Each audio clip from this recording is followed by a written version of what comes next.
네, 포항에서 규모 5.4의 강진이 발생 이후에 사흘째 여진이 이어지고 있습니다. 앞으로 여진이 수개월 이상 이어질 수도 있을 것이라는 전망이 나오는 가운데 추가로 큰 지진이 발생할 수도 있다는 분석까지 나오고 있습니다. 네, 자세한 지진 상황과 앞으로의 전망을 김재훈 기상 전문 기자와 함께 자세히 알아보도록 하겠습니다. 어서 오십시오. 네, 안녕하세요. 어서 오세요. 자, 포항에서는 사흘째 여진이 이어지고 있습니다. 무엇보다 흔들림이 계속되다 보니까 여전히 집으로 가지 못하는 방금 전에 화면에서 보신 그 이재민들이 많이 있는 상황인데요. 지금까지도 여진이 계속 이어지고 있는 거죠? 네, 오늘도 포항에서 여진이 계속해서 발생을 하고 있습니다. 네. 여진이 발생을 하다 보니까 이미 손상이 가 있는 건물에 추가적으로 여진이 발생을 하면서 이 붕괴 위험이 생길 수가 있기 때문에 예. 많은 주민께서 집으로 돌아가지 못하고 대피소에 머물고 있는 상황을 보입니다. 중앙안전대책본부 그러니까 중대본에 따르면 현재까지 부상자는 77명, 그리고 이재민은 1,800여 명에 이르는 것으로 파악이 되고 있습니다. 그렇군요. 건물 피해는 민간과 공공건물 그리고 문화재를 모두 합쳐서 한 1,700여 건의 신고가 들어왔는데 네. 이 피해 규모는 앞으로 조사를 하면 할수록 점점 더 늘어날 것으로 보여지고 있습니다. 예. 여진은 어제 밤에 잠시 주춤하나 싶었는데 오늘 새벽과 오전에 다시 발생을 했습니다. 기상청에 따르면 현재까지 규모 5.4의 본진 이후에 여진이 총 51차례 했네요. 발생을 했고 예. 이 중 규모가 4 이상은 한 차례, 그리고 3에서 4 사이는 3회, 예. 그리고 규모 2에서 3 미만은 47회를 보이고 있습니다. 그렇군요. 이제 지진이 좀 잦아들었다고 좀 생각을 하실 수도 있는데 예. 계속해서 여진이 발생을 하고 있습니다. 따라서 좀 상황은 좀 더 지켜봐야 될 것 같습니다. 그렇군요. 지난 경주 지진 때는 여진이 언제까지 이어졌었죠? 네, 지금 경주 지진 같은 경우는 예. 지난해 9월 12일에 발생을 했는데 예. 1년이 넘은 지금까지도 계속해서 발생을 하고 있습니다. 느끼지는 못할 수 있지만 계속 하고 있다. 네, 그렇습니다. 규모 여진이요? 2 정도의 여진이 계속해서 지금까지도 발생을 하고 있는데 다행히도 지진이 발생한 직후에는 굉장히 많은 여진이 발생을 했지만 예. 지금은 좀 빈도는 많이 줄어들고 있는 그렇군요. 추세입니다. 네. 예. 경주 때 지진이 지금까지도 이어지고 있다 보니까 네. 이번 지진으로 인한 여진은 과연 언제까지 이어질지 이것도 궁금합니다. 네, 그렇습니다. 지진이라는 것은 단층과 단층 사이에 쌓여있던 힘이 계속해서 쌓여있다가 이 단층이 힘을 견디지 못하고 끊어지거나 이 변형이 가해질 때 순간적으로 에너지가 분출되면서 발생을 하게 됩니다. 따라서 이 여진 같은 경우는 이 에너지가 완전히 해소가 될 때까지 계속해서 발생을 한다. 이렇게 생각을 하시면 될 것 같습니다. 그렇네요. 보통 전문가들의 의견에 따르면 규모 5 정도의 지진이 발생을 하면 네. 여진이 수개월 정도 이어진다. 이렇게 보고 있는데 예. 지난해 발생한 경주 지진 같은 경우도 여진이 벌써 1년 넘게 이어지고 있다 보니까 몇 개월도 아니군요. 1년까지 갈 네, 수도 그렇습니다. 있는 이 포항 지진도 규모가 좀 경주 지진보다는 작긴 하지만 워낙 강력했기 때문에 이 예. 여진도 짧게는 수개월, 길게는 1년 정도 이어질 것으로 내다보고 있습니다. 당장 다음 주가 수능이잖아요. 그러니까요. 지금 겨우 네. 일주일 정도밖에 늦춰놓지 않은 상황인데 1년 동안 경주 때 지진 여파가 있다고 한들 지금 우리가 체감할 수는 없는 여진이기 때문에 다행입니다만 일주일밖에 안 된 시점에서는 체감할 수 있는 여진도 있지 않을까라는 걱정도 들거든요. 이 점은 어떻습니까? 네, 그렇습니다. 충분히 가능성이 있습니다. 참 안타까운 상황이긴 하지만 예.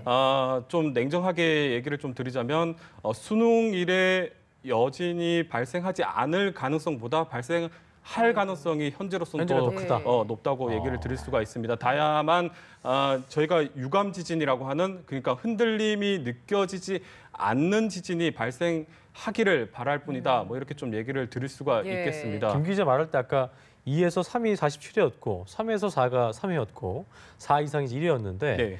우리가 그 체감할 수 있는 지진은 어느 정도의 3 규모예요? 정도 이상 발생을 한다면 규모 3 이상이면은? 이상이 발생한다면 좀 진동이 느껴진다라고 볼 수가 있겠고 규모 2 안팎의 지진이 발생한다면 아주 민감한 분들은 좀 진동을 느낄 수 있지만 대부분의 사람들은 진동을 느끼지 못하기 때문에 예. 아마도 그 정도 규모의 여진만 발생을 한다면 수험생들이 시험을 치르는 데는 큰 문제는 없지 않을까 생각이 들겠습니다. 그렇군요. 어쨌든 아까 이제 뭐 기사 중에서도 포항 지역에서 시험 보고 싶으냐 아니면 다른 지역으로 옮기고 싶냐를 했을 때 포항 지역에서 하고 싶다는 친구들이 많았다고 하지만 김 기자 말대로라면은 3 이상을 배제할 수가 없기 때문에 그렇습니다. 그래도 네. 안전하게 시험 보기 위해서는 지역을 좀 벗어나는 게 더 안전하다 볼 수 있겠네요. 그런 부분요. 네, 그렇게 얘기를 드릴 수가 있는데 또 이 여진이라는 게 예. 언제 발생을 할지 그렇죠. 또 규모가 그렇죠. 어떤 그럼요. 규모로 네. 발생을 할지 이게 예측을 예측할 수가 하는 게 없는 거죠. 과학적으로 사실 불가능합니다. 그래서 뭐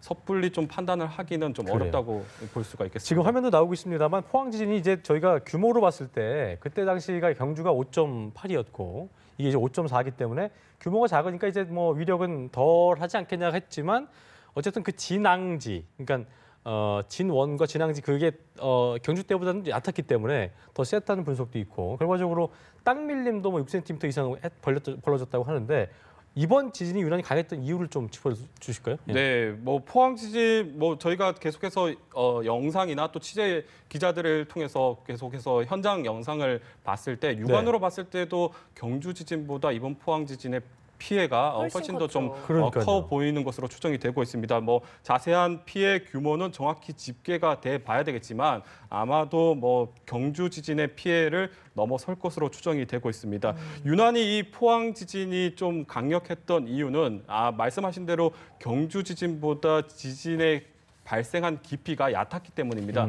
지난해 발생한 경주 지진 같은 경우에는 지진의 깊이가 약 한 15km로 추정이 되고 있는데 예. 이번 포항 지진은 8에서 9km 정도로 보다 얕았습니다. 그러니까 단층이 끊어지면서 발생한 에너지가 지면에서 더 가까이 전달이 되면서 훨씬 더 땅과 건물들이 심하게 흔들렸다. 뭐 이렇게 보시면 될 것 같고 또 하나 추가되는 요인은 이 포항 지역의 지반하고 또 관련이 있습니다. 예. 경주 지진 같은 경우는 내륙에 위치하면서 비교적 단단한 암석으로 구성이 되면서 지반이 좀 튼튼합니다. 하지만 이 포항 같은 경우는 이 그러니까 해양하고 가까이 위치하면서 해저에서 퇴적된 이 퇴적층이 구성이 되어 있습니다. 그러니까 좀 상대적으로 경주보다 무른 지반을 지반이 더 가지고 약한 있다. 거네요. 이렇게 보시면 됩니다. 예. 좀 비유를 하자면 경주 지역 같은 경우는 단단한 마룻바닥이다라고 이렇게 보시면 되고 이 포항 지역 같은 경우는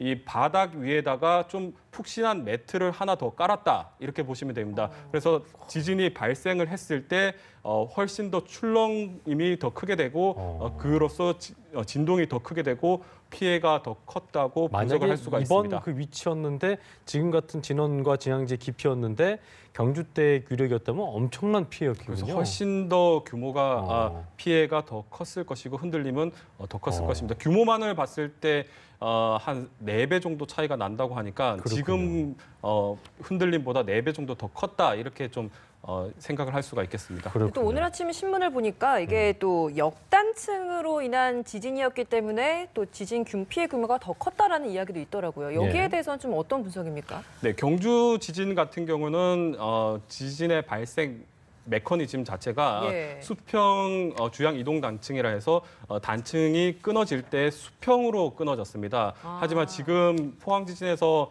좀 더 뭐 정밀 분석이 나와야 알겠지만 지금까지 나온 뭐 분석으로는 이 포항 단층 같은 경우는 이 역단층이라고 해서 수직으로 단층이 끊어진 것으로 보여지고 있습니다. 수직으로 끊어져서 위아래로 흔들렸다는 그렇습니다. 네. 거죠? 수평 같은 경우에는 진동이 수평으로 전달이 되기 때문에 상대적으로 흔들림이 적게 되고 물론 규모가 컸기 때문에 진동이 피해도 컸었지만 있었지만, 예. 역단층 같은 경우에는 규모가 보다 좀 적다 하더라도 수직으로 이 진동이 전달이 되기 때문에 훨씬 더 피해를 키울 수가 있습니다. 그랬군요. 그러니까 꼭 규모 숫자로만 저희가 더 셌고 덜 셌고를 알 수 있는 부분은 그러게요. 아니었다는 걸 확인할 수가 있었습니다.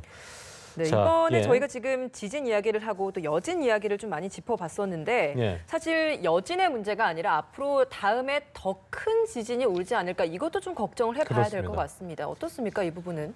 네, 뭐 먼저 이 포항 지진이 발생한 위치를 좀 뭐 대략적으로 살펴보면 예. 이 경주 지진이 발생한 위치와 약 한 50km밖에 떨어져 있지가 않습니다. 예. 따라서 이 포항 지진이 지난해 경주 지진과 관련이 있다 이런 얘기가 계속해서 계속해서 나오고 있는데 이 지난 경주 지진이 발생했을 때 분출됐던 이 에너지가 북동쪽, 그러니까 이 포항 쪽으로 전달이 된 것이 확인이 됐습니다. 그러니까 지난 경주 지진의 여파로 이 포항 지진이 발생을 했다, 이렇게 얘기를 드릴 수가 있는데 네. 문제는 이 포항 지진 역시 똑같은 원리로 이 포항 지진이 그러게요. 발생을 하면서 에너지가 다른 단층대에 전달이 됐을 가능성이 지금 상당히 큰 것으로 보여집니다. 특히 그 지역에서는 양산 단층이라는 큰 규모의 단층이 지나고 있는데 이 포항 지진이 발생을 하면서 이 양산 단층대를 따라서 힘이 전달이 됐을 것으로 화면 지금 좀 나오고 있는데요. 보여지고 있습니다. 예. 따라서 이 양산 단층 같은 경우는 규모가 워낙에 크기 때문에 이 단층대가 끊어질 경우에는 규모 6 이상의 지진이 단층의 발생을 규모가 크다는 건 어떤 개념인 거예요? 단층의 규모, 예. 단층의 길이가 그만큼 길고, 길다. 길다는 것은 지진이 났을 때 그 규모가 훨씬 더 클 수 크게 있다. 나타날 수가 있습니다. 그렇군요. 네, 그래서 지금, 예. 네. 문제는 지금 양산 단층뿐만 아니라 주변에 울산 단층과 이 지류 단층들이 상당히 많이 분포돼 있는데 예. 울산 단층 쪽으로도 이번에 포항 지진이 발생을 하면서 상당한 힘이 전달이 된 것으로 보여지고 저 위에 있습니다. 장사단층도 좀 위험한 지역이죠. 네, 장사단층은 이번 포항 지진의 원인으로 좀 분석이 됐는데 그렇군요. 어제 한국지질연구원에 따르면 장사단층은 아니고 이번 포항 지진은 우리가 이때까지 알지 못했던 새로운 단층에서 발생을 아하. 한 것으로 지금 나와 있습니다. 따라서 앞으로 이 지역의 단층 조사가 좀 시급한 문제가 될 수가 있겠습니다. 그 이전에 경주에서 있었던 여파가 위쪽, 그러니까 포항 쪽으로 지금 이전이 된 거잖아요. 네. 그럼 다음번에도 또 이제 위쪽으로 향할 수 있는 확률이 있는 건지 아니면 그렇죠. 그런 것들은 예측할 수 없는 아니면 뭐 건지 내륙 쪽으로 어떻습니까? 올수 있을지. 네, 뭐 앞서 전해드렸지만 지진을 예측하기는 좀 어렵지만 예. 지금 단층대를 가지고 좀 분석을 해봤을 때 네네. 예. 경주 같은 경우는 양산 단층 북동쪽, 그러니까 포항 쪽으로 힘이 전달됐고 이번 포항 지진 같은 경우에는 남서쪽, 그러니까 남서쪽. 경주 지역 쪽으로 또다시 에너지가 전달됐을 것으로 지금 추정이 되고 있습니다. 네. 따라서 이 에너지가 중복으로 축적이 된 지역은 경주와 포항 사이, 이 지역이 에너지가 지금 2번에 걸쳐서 축적이 됐을 가능성이 아주 커 보입니다. 따라서 앞으로 이 영남 일대 지역에서 큰 지진이 나게 된다면 아마도 포항에서 경주 사이가 될 것이다라는 의견이 계속해서 나오고 있고, 이 또 울산 단층도 워낙에 규모가 작지는 않기 때문에 김 기자, 마지막으로 좀 질문 하나 드리겠습니다. 네. 여진 그리고 추가 강진까지 있을 수 있다라는 것을 저희가 염두에 두는 이 상황에서 좀 지진이 일어났을 때 대처 요령이 있다면 좀 어떤 것들을 숙지해 두면 좋을까요? 네, 아무래도 지진 대처 요령을 잘 숙지하고 있다 하더라도 막상 지진이 나게 되면 당황스럽고 또 그렇죠. 무섭기 때문에 대처하기가 좀 쉽지가 않습니다. 그렇습니다. 하지만 그럴 때일수록 좀 더 침착하게 대응을 해야 피해를 최소화할 수 있습니다. 예. 먼저 지진이 발생을 해서 강한 흔들림이 나타나게 되면 일단은 단단한 탁자나 식탁 밑으로 대피를 하는 것이 가장 중요합니다. 건물이 흔들리면서 가구가 쓰러지거나 물건이 떨어지면서 머리에 손상이 가할 수가 있기 때문에 네. 먼저 책상 밑이나 식탁 밑으로 대피를 하는 것이 중요하겠습니다. 만약에 여유가 된다면 현관문을 열어두는 것이 상당히 중요한데 이 건물이 뒤틀리면서 현관문을 열 수가 없을 수도 있기 때문에 예. 현관문을 좀 열어둔다면은 추후에 대피하는데 용이할 수가 있겠습니다. 네. 만약 그리고 나서 아무리 강한 지진이라 하더라도 이 진동이 수십 분 동안 이어지지는 않습니다. 따라서 진동이 어느 정도 멎었을 줄어들었다고 생각이 판단이 되면 신속하게 건물 밖으로 대피를 해야 됩니다. 이 건물 밖으로 대피를 할 때는 당연히 엘리베이터는 타지 말아야 되겠고요. 되고. 계단으로 신속하게 대피를 해야 되겠습니다. 그리고 딱딱한 곳으로 숨으라는 건 이제 떨어진 낙하물에 대비해서 숨으라고 그렇습니다. 얘기하는 거죠. 머리를 일차적으로 보호를 해야 되기 때문에 그렇습니다. 탁자나 식탁 밑으로 대피를 하는 것이 가장 좋겠습니다. 알겠습니다. 지금까지 김재훈 기상전문기자와 함께 포항 지진 관련 분석을 자세히 해봤습니다. 오늘 말씀 고맙습니다. 고맙습니다.